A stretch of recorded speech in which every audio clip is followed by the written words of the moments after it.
Pemerintah Provinsi Lampung kembali melakukan rotasi terhadap sejumlah pejabat eselon 2 di lingkungan setempat.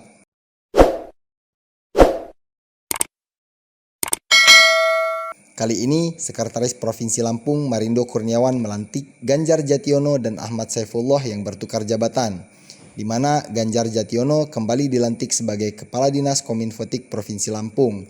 Adapun Ahmad Saifullah dilantik dengan jabatan baru menggantikan Ganjar sebagai staf ahli gubernur bidang pemerintahan, hukum, dan politik.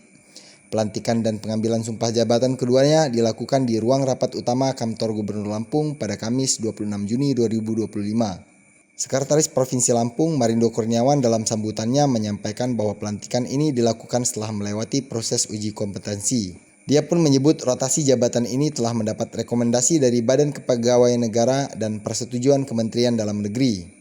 Marindo menuturkan pelantikan ini merupakan amanah sekaligus kepercayaan besar dari masyarakat, sehingga pejabat yang baru dilantik diharapkan dapat bekerja dengan maksimal sehingga bisa memberi dampak langsung kepada masyarakat.